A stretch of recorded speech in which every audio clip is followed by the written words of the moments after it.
Good morrow, scholars. Welcome back to Life and Death Twilight Re-imagined.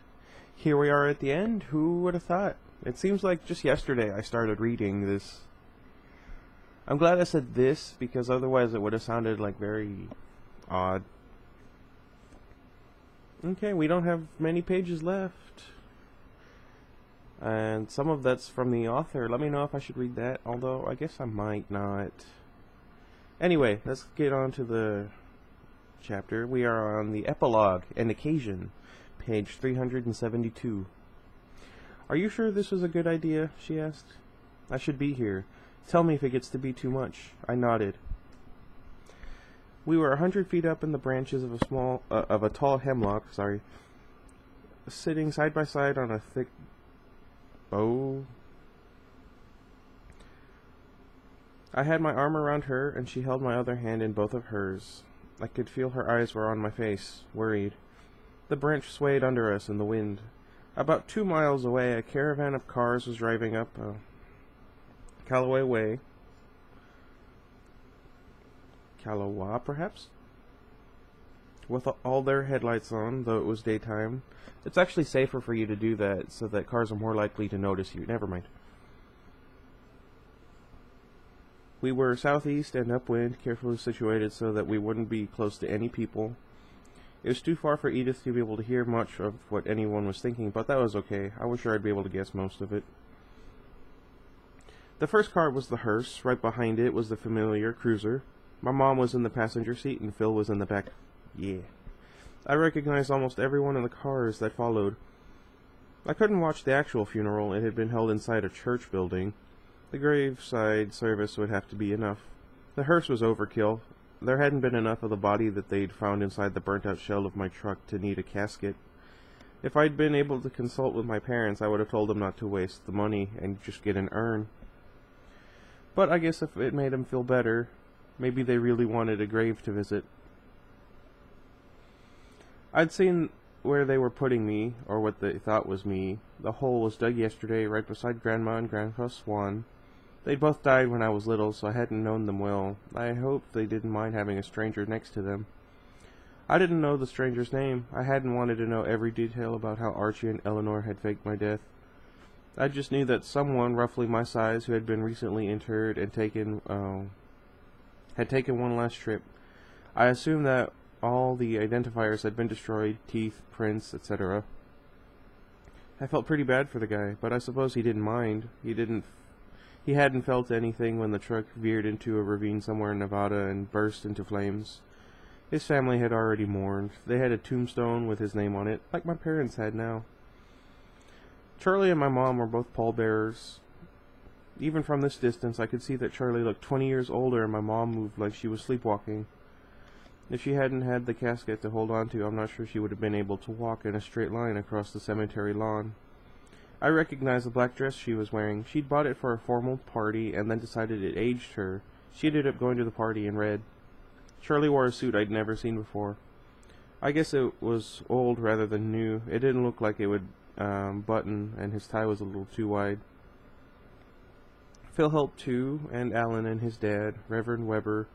Jeremy walked behind Alan. Even Bonnie Black held on to one of the brass handles while Jules pushed her chair. In the crowd, I saw almost every person I knew from school. Most were in black, and lots of them were holding each other and crying. It kind of surprised me. I didn't know many of them very well. I guess they were just crying because it was sad in general, someone dying when they were only 17. It probably made them think about their own mortality and all of that. One group of people stood out. Karine, Ernest, Archie, Jessamine, Royal, and Eleanor, all in light gray. They held themselves straighter than everyone else, and even from a distance their skin was obviously different, at least to a vampire's eyes. It all seemed to take a really long time, lowering the casket, the Reverend giving some kind of speech, a sermon, my mom and dad each throwing a flower into the hole after the casket, everyone awkwardly forming the obligatory line to speak to my parents. I wished that it would let my mom leave. She was sagging into Phil, and I knew she needed to lie down. Charlie was holding up better, but he looked brittle. Jules wheeled Bonnie over so that she was behind him, a little to the side. Bonnie reached forward and took Charlie's hand. It looked like that helped some, but this put Jules in a position where I could see her face really well, and I kind of wished I couldn't. Karin and the rest of the Cullens were near the end of the line. We watched as they made their way slowly to the front. They were quick with my mom. They'd never met her before. Archie brought up a chair for my mom to sit in, and Phil thanked him. I wondered if Archie had seen that she was going to fall. Karin spent more time with Charlie. I knew she was apologizing for Edith's absence, explaining that she'd been too distraught to come. This was more than just an excuse for Edith to be with me today. It was laying the groundwork for the next school year when Edith would continue to be so distraught that Ernest would decide to homeschool her. I watched as Bonnie and Jules left with Charlie and was still talking to Karin. Bonnie threw a dark glance back at the Cullens, then suddenly stared in my direction. Of course she couldn't see us. I glanced around trying to figure out what she was looking at. I realized that Eleanor was looking at us too. She had no trouble spotting us, and she was trying very hard not to smile. Eleanor never took anything seriously. Bonnie must have wondered what Eleanor was staring at. Bonnie looked away after a few seconds. She said something to Jules. They continued out to the car. The Cullens left after the Blacks.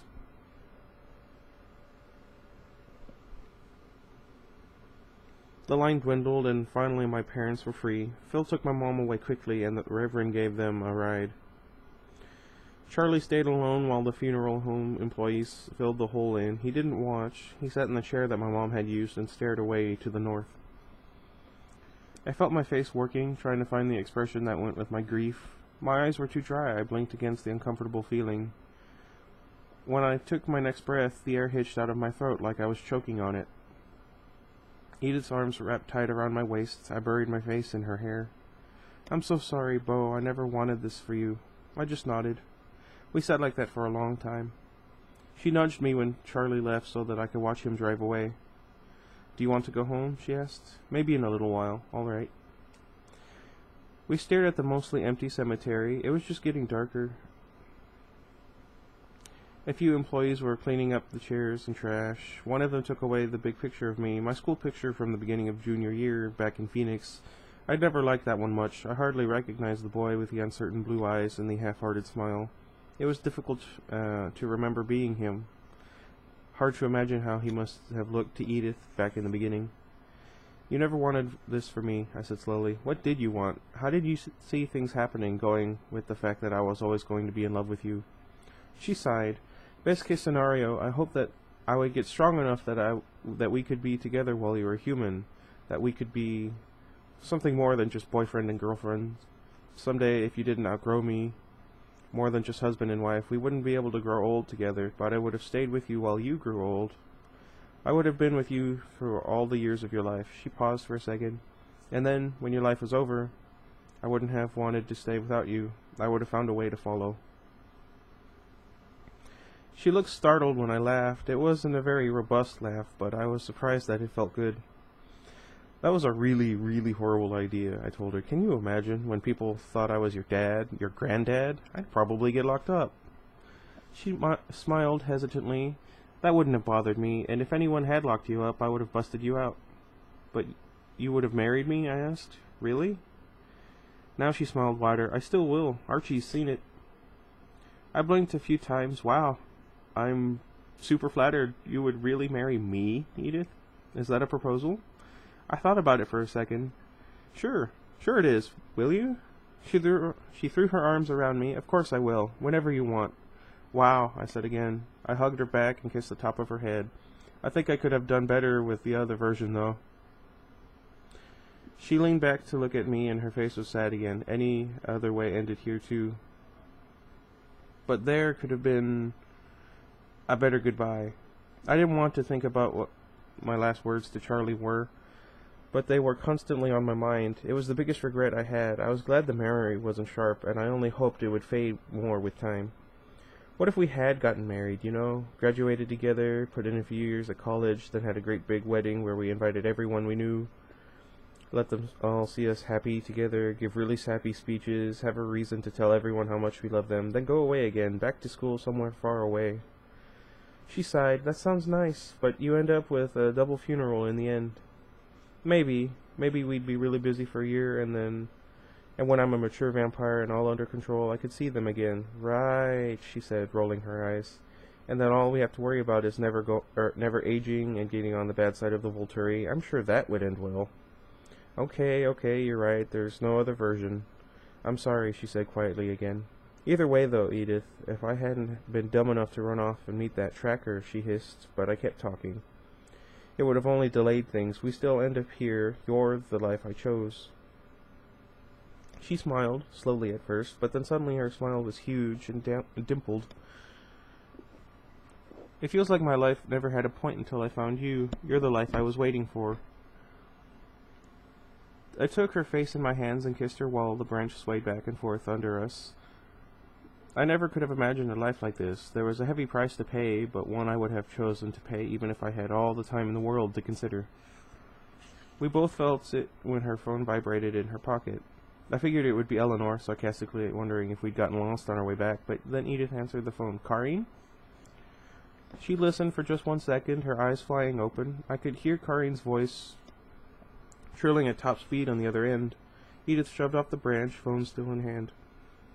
I'm coming, she promised, and she fell toward the ground, breaking her fall with a branch here and there. I swung down quickly after her. She was already running when I hit the ground, and she didn't slow for me to catch up. It must be really serious. I ran flat out, using all the extra strength that I had because I was new. It was enough to keep her in sight as she sprinted across the most direct route back to the house. My strides were almost 3 times as long as hers, but still, chasing her was like chasing a bolt of lightning.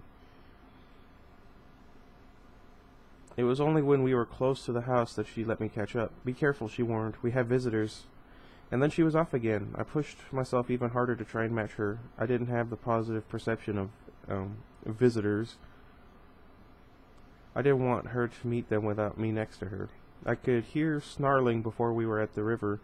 Edith kept her leap low and straight, hurtling toward the lawn. The metal shutters were down across the glass wall. We ran around the south end of the house. I was on her heels the whole way. She darted over the railing onto the porch. All the Cullens were there, huddled into a tight defensive cluster. What you want? Karine was a few steps in front of them, though, and I could tell no one was happy to have her there. She was leaning toward the steps, staring forward, a pleading look on her face. Edith lunged to her side, and something snarled in the darkness in front of the house. I launched myself onto the porch, and Eleanor yanked my arm back when I tried to go to Edith. Let her translate, Eleanor murmured. Oh my goodness.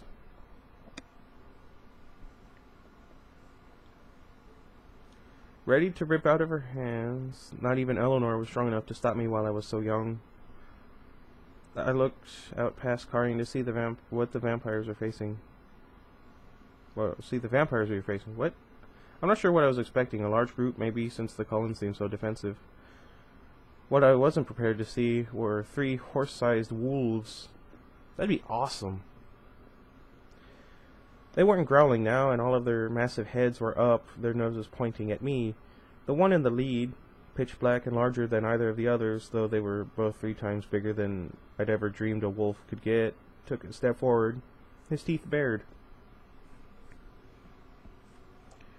Sam, Edith said sharply. The wolf's head swung around to face her. You have no right to be here. We haven't broken the treaty. The black monster wolf stared at her. They didn't attack, Karine said to Edith. I don't know what they want. They want us to leave. They were trying to drive you out. But why? Karine asked. The wolves seemed to be listening intently to every word. Could they understand? They thought we broke the treaty, that we killed Beau. The big wolf growled, long and low. It sounded like a saw being dragged over the chain link. But Karine began. Obviously, Edith answered before she could finish. They still think we broke the treaty because that we chose to change him ourselves. Karine looked at the wolves. I can promise you that's not how this happened. The one Edith called Sam kept up the long growl, flecks of saliva dripping from his exposed fangs. Beau, Edith murmured. Oi. Can you tell them that they aren't going to believe us? I'd been frozen solid this whole time. Say hi, Adam. What? Oi. I tried to shake off the surprise as I moved to stand by Edith. I don't understand. What are they? What are you talking about? I whispered the words fast, but it was obvious from the wolves' alert ears and watchful eyes that they were listening. Wolves that understood English. Eleanor had said Edith was translating. Did she speak wolf? No, I'm not going to lie, I probably would have thought that too. Bo, Edith said in a louder voice. These are the Quiute wolves. You remember the story. I stared at the massive animals. They're werewolves? The black wolf growled louder, but the dark brown one in the back blew out a funny huff that sounded almost like a laugh. Not exactly, Edith said. A long time ago, we made a treaty with another pack leader. They think we've violated it. Can you tell them how you were transformed? Oh, okay. I looked back at the black wolf who seemed to be in charge. I'm Beau Swan. She knows who you are. You met Sam once at the beach in La Push. She? The cloudy human memories distracted me for a short second. I remembered the tall woman at La Push, and Jules saying that the wolves were her sisters, that her great-great-grandmother had made a treaty with the cold ones. Oh, I said. Just explain to her what happened. Right. I looked at the wolf again, trying to picture the tall woman somehow inside of it. A few weeks ago, there was a vampire tracker, who came through here. She liked the way I smelled. The Cullens tried to, told her to back off. She laughed, but Edith knew she was planning to try and kill me. I went back to Phoenix to hide out till the Cullens could, take care of her, you know.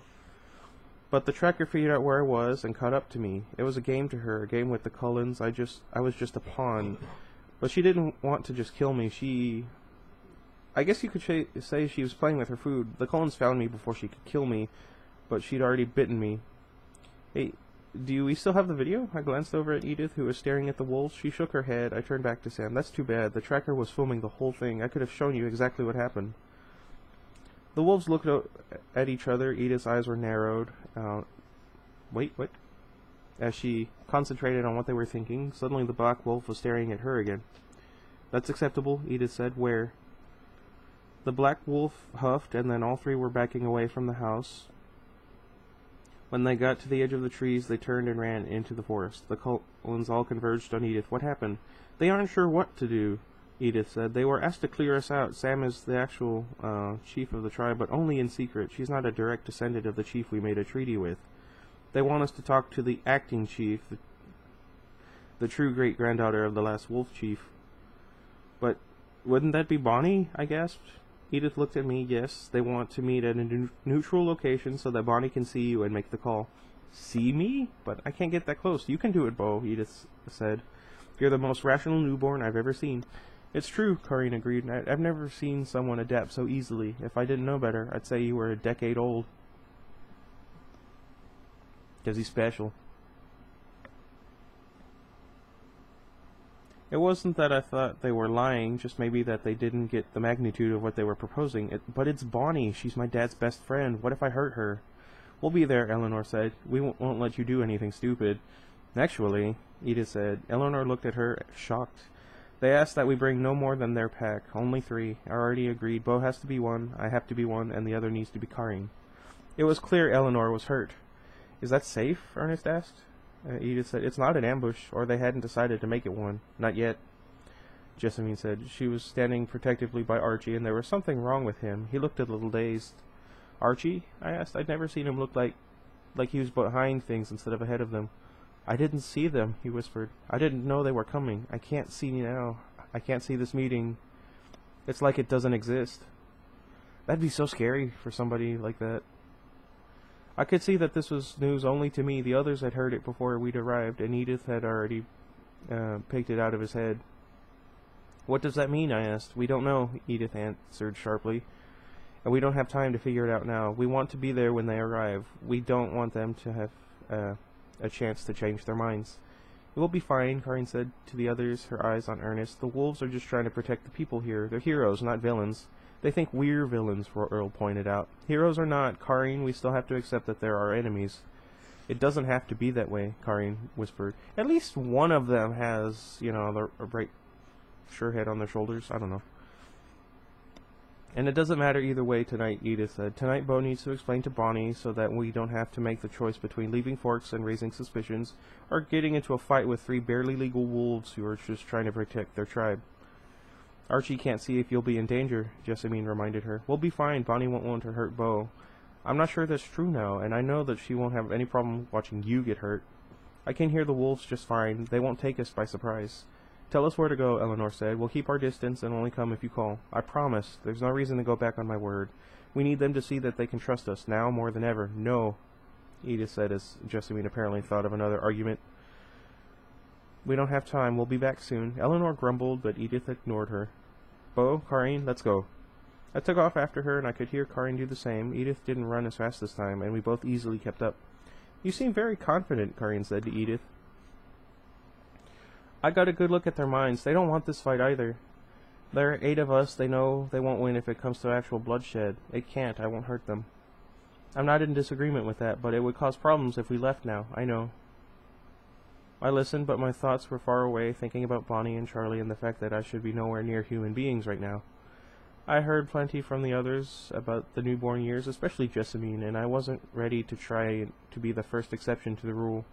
Sure, I hadn't had a hard time picking up most things, and everyone was surprised by how calm I was, but this was different. Edith had been very careful to make sure I was never tested when it came to the most important thing, not killing anyone. I also have this problem. And if I messed up tonight, not only would I destroy my father's world, he needed a friend now like he never had before, but I'd also ignite some kind of war between the Cullens and the giant werewolves.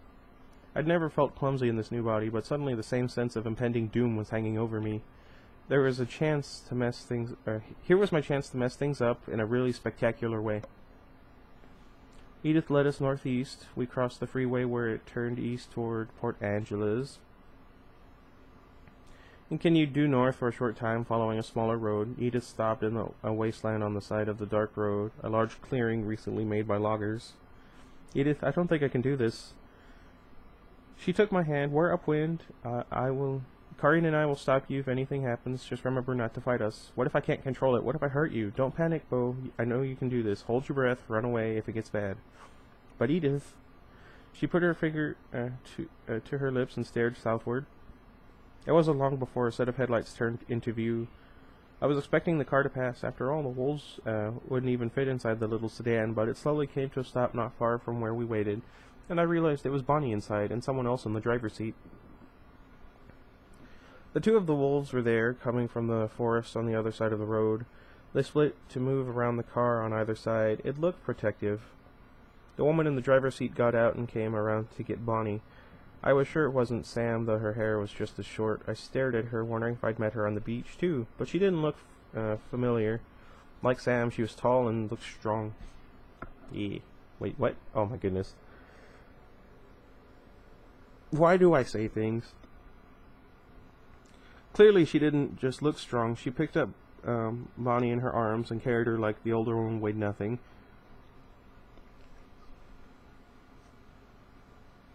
Kind of like the way the Cullens had thrown me around as if I were a feather pillow. Maybe the wolves, because obviously this was the gray wolf who was missing from the original trio, were stronger than normal humans too. Maybe. Sam and the dark... Well, yeah. Sam and the dark brown wolf led the way as the tall woman carried Bonnie behind them. Sam stopped a good 30 yards away from where we stood. I can't see as well as you, I heard Bonnie say tartly. Sam prowled another 10 yards forward. Hello, Bonnie, Karine said. I can't see Paula. Bonnie complained again. Her voice sounded rough and weak to me. I'd been listening to no one but vampires for a month.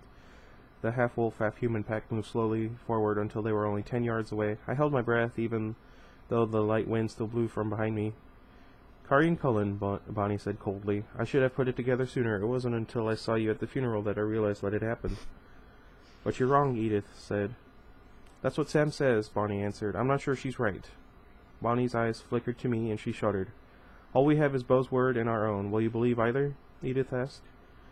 Bonnie harumphed, but didn't answer. I've never actually heard anyone go harumph. Please, Karine said. Her voice was much kinder than either of the others. We've never hurt anyone here. We won't start now. It would be better for us not to leave immediately, otherwise we would go without an argument. You don't want to look guilty, Bonnie agreed sarcastically. No, we would rather not, Karine said, and in truth we are not in breach. Bonnie looked at me. Then where's Beau? Do you expect me to believe he's inside that thing that bears some slight resemblance to him? Hurt was strong in her voice, but so was hate. I was surprised by her reaction. Did I really seem so different, like I wasn't even here? Bonnie, it's me, I said. She winced at my voice. I was out of air. I gripped Edith's hand and took a shallow breath. Still upwind. It was okay. I know I look and sound a little different, but I'm still me, Bonnie. So you say. I raised my free hand helplessly. I don't know how to convince you. What I told Sam was true. Another vampire bit me. She would have killed me too, except the Cullens got there in time. They didn't do anything wrong. They were always trying to protect me. If they hadn't gotten involved with you, this would have never happened. Charlie's life wouldn't be broken in pieces. You'd still be the boy I knew. I had this argument before, and I was prepared. Bonnie, there's something you didn't know about me. I used to smell really good to vampires. She flinched. That's not a good way to phrase that sentence. If the Cullens hadn't been there, the other vampires would have still come to force. They might have killed more than me while they were here, but I can promise you, if Charlie had survived, he would be missing me just the same, and there would have been nothing left of the boy you used to know. You might not be able to see it, but I'm still here, Bonnie. Bonnie shook her head, less angry though, I thought, more sad. She looked at Karin. I'll concede that the treaty is intact. Will you tell me your plans? We'll stay here another year. We'll leave after Edith and Archie graduate. It will look natural that way. All right, Bonnie nodded. We'll wait. I apologize for our infraction tonight. She sighed. It was a mistake. I was overwrought. We understand, Karin said softly. There was no harm done. Maybe even some good. It's better to understand each other as much as possible. Perhaps we could even talk again some. The treaty is unbroken, Bonnie said in a hard voice. Don't ask any more from us. Karin nodded once. Bonnie looked at me again, and her face fell. The breeze shifted. Edith and Karin grabbed my arms at the same time. Bonnie's eyes went wide and then narrowed angrily. Sam snarled once. What are you doing to him? Bonnie demanded. Protecting you, Edith snapped. The dark brown wolf took a step forward. I took a quick breath, preparing myself to run if it was bad. It was. Bonnie's scent was like fire as it rushed down my throat, but it was more than just pain. It was 1,000 times more appealing than any of the animals I'd hunted, not even in the same class. It was like someone waving a perfectly cooked filet mignon in front of me after I'd been living on stale crackers for a year. I imagine that would be pretty tough. But more than that, I'd never tried drugs, but I thought Edith's heroin comparison might be the closer version.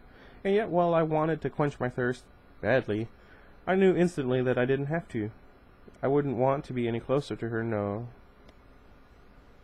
But I was pretty sure I could handle it even then. I'd expected that when the newborn thing reared its ugly head, I wouldn't be able to think or decide that I wouldn't be a person anymore. I'd be an animal. I was still me, a very thirsty me, but me. It only took half a second for me to figure all this out. No, don't worry, Bonnie, I said quickly. I'm new to this, but they don't want me to lose it, you know, but I'm okay.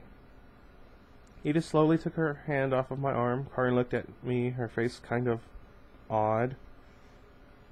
Bonnie's eyes were still narrowed, but I could see she was confused too. She hadn't expected me to act so much like myself. I decided to take advantage of the unexpected opportunity. I took another breath, and though it hurt just as badly, I knew I was fine. So it sounds like I won't have a chance to talk to you again, I said, and I'm sorry it's that way. I guess I don't understand all the rules yet, but since you're here, if I could just ask one favor. Her face got hard again. What? My dad. My breath did that weird hitching thing again, and I had to take a second before I could go on. Edith put her hand on my back, but it was for comfort this time. Please, just take care of him. Don't let him be alone too much. I never wanted to do this to him, or my mom. That's the hardest part of all this. For me, it's fine, I'm good, but if only there was anything I could do to make it better for them, I would, but I can't. Could you please watch out for him? Bonnie's face went blank for a minute. I couldn't read it. I wished I could hear like Edith did. I would have done that regardless, Bonnie finally said. I know. I couldn't help asking, though. Do you think you could let me know if there was ever anything I could do, you know, from behind the scenes? She nodded slowly. I suppose there may be some of Bo left after all.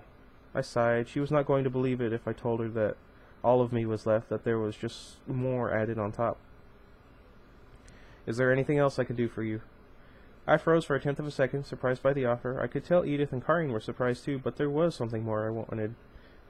I began, will you ever tell Jules about any of this? I looked at the enormous wolves flanking Bonnie, or will it always be a secret? I didn't understand the look that crossed her face now. Jules will know soon enough. Oh, okay. Well, if she can know about me, can you tell her that I'm happy? It's not so bad, this whole vampire thing. Bonnie shuddered. I'll tell her what you said. Thanks, Bonnie. She nodded, then she looked at the tall girl carrying her and jerked her chin back the way they'd come. As they turned, I saw a tear escape from the corner of her eye. The wolves backed away from us, too. I hoped it wasn't the last time I would see Bonnie. I hoped that when Jules was in on the secret, I would be allowed to see her, too. Or at least talk to her again. I hoped that maybe someday the wolves would see the Cullens were heroes, too. Bonnie's car drove away. The wolves melted into the trees. I waited until Edith was done listening to their departure. Tell me everything, I said. She smiled. I will when we get home, so I don't have to repeat all of it. There was a lot. She shook her head like she was amazed. We started running, not so fast as before. Huh.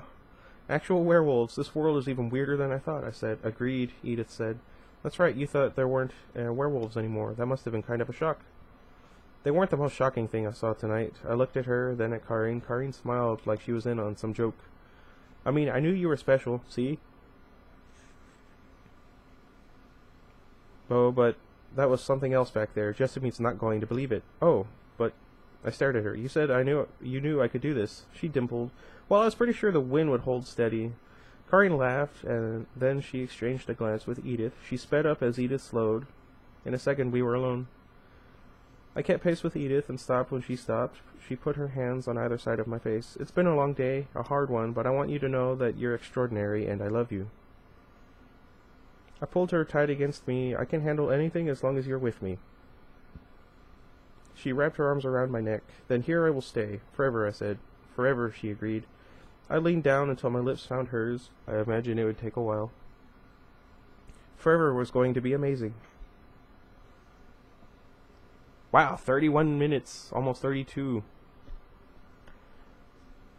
So what'd you guys think? I'm going to read the afterword. We meet again, gentle reader. I don't think I read the foreword, though. Whatever. I know it's a lot to expect you to read both a foreword and an afterword, but there are a few things I wanted to say that I couldn't include in the beginning without spoiling the fun of your read. So obviously I have cheated. I did not stay true to the original story in the conclusion of my swap, and I'm not sorry. It was exciting, and I very much enjoyed writing the alternate ending. But let me be quick to say that the fact that Beau becomes a vampire has nothing at all to do with the fact that he's a boy and not a girl. This change also does not mean that I prefer it to the original or think that the original was wrong. This has always been a big what if, and I wanted to see what it would feel like if Twilight had been the end of the story, like if like Bella had left the airport just 5 minutes earlier. Oh, okay. There's a lot of happiness in Beau and Edith's coming together, and taking away the stumbling block between them so much earlier, but there's also great sadness. As a human, Bella had to endure a lot more pain than Beau did, but in the end I know that she would tell it was all worth it. Beau will be fine, more than fine. He'll be very happy. But he'll always have the one big regret. Bella was able to put her house in order, and she was confident that she got the best version of the story. So that is the end of Beau and Edith's story. You're free to imagine the rest, when and where and how they get married, what Victor might try in order to get revenge, what Beau and Jules will say to each other when they meet again, if Beau and Royal will ever become friends, whether the Volturi led by Solfish or a more benign, less corrupt organization. I think so. Honestly, I say no. I hope you've enjoyed a different look at Twilight that really isn't very different at all, except for the end, which I just don't apologize for. And again, thank you for everything you've meant to me in the last 10 years. Thank you, Stephanie. P.S. I didn't make a playlist for this one as I usually do, because the music I'm listening to now didn't exist in 2005 when the story begins, and that felt off. But if you are interested, the soundtrack inside my head for this one is basically 3 albums. Royal Blood by Royal Blood, Seeds by TV on the radio, and 2.0 by Big Data. Or Data. Or Data, if you want to be weird. So, that's it. What'd you guys think? Oh, also, before I forget. How awesome is that? Hey, Adam, look. Okay, I'm not going to go into a huge spiel. Let me know your thoughts on the book, if I should do a separate video on the compare and contrast of the two series, and perhaps we could go over plot ideas for what sequels could be done in regards to Life and Death Twilight Re-imagined. Let me know what you guys would be interested in, what you wouldn't be interested in. Iggy, what are you doing? Okay, he's sleeping. Alright. That's it for today. Thanks again, you guys, for watching. I had a lot of fun doing this. My friends at work, like I said, noticed a huge difference in me. And until next time, goodbye, everybody.